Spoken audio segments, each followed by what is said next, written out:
بسم اللہ الرحمن الرحیم۔ وہ والدین کے جو بچوں کی وجہ سے پریشان ہیں، ایک بچہ ہے اس کی دن بدن عادات و اطوار بگڑتی جا رہی ہیں، بہت زیادہ ضد کرنے لگا ہے، بہت زیادہ غصہ کرتا ہے، بات بات پر روتا ہے، تو آپ کو وجوہات دیکھنی ہوں گی کہ یہ کس وجوہات کی بنا پر بچہ اس طرح کر رہا ہے۔ کیا یہ بچہ تمام جو خامیاں ہیں وہ ساتھ لے کر تو نہیں آیا نا، اسی دنیا میں اس کو معاشرے نے ایسا کر دیا ہے۔ آپ کو غور کرنا ہوگا، کیا کہیں ایسا تو نہیں ہے کہ والدین کی اس میں غفلت ہو؟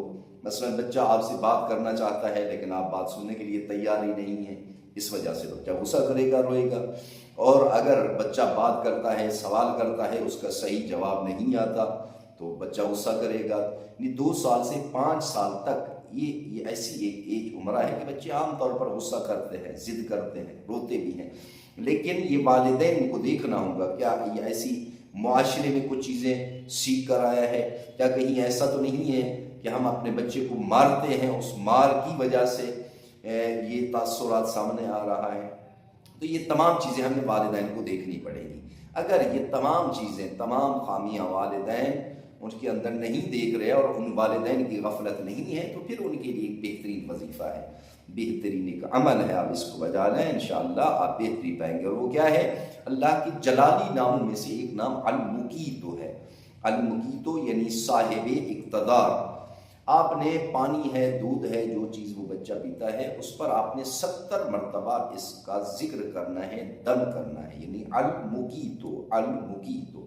اس کے اول و آخر 5 مرتبہ اعوذ باللہ من الشیطان الرجیم آپ نے یہ پڑھنا ہے۔ تو یہ دم کر کے بچے کو وہ دودھ یا پانی پلائیں، انشاءاللہ بہتری آئے گی۔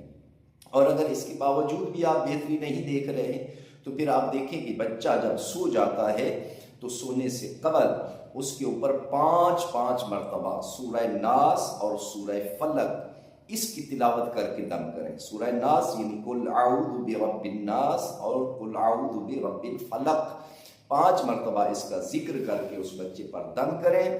اور کوشش کریں اگر 40 دن تک بچہ زیادہ ضدی ہے، 40 دن تک یہ آپ عمل کریں، انشاءاللہ اس بچے کے اندر غصہ ختم ہو جائے گا، ضد ختم ہو جائے گا، رونا بند کر دے گا اور عام بچوں کی طرح نارمل ہو جائے گا انشاءاللہ۔ دعا ہے خلاق کے دو عالم ہمارے بچوں کو شر شیطانی سے محفوظ فرمائے۔ والسلام علیکم ورحمۃ اللہ وبرکاتہ۔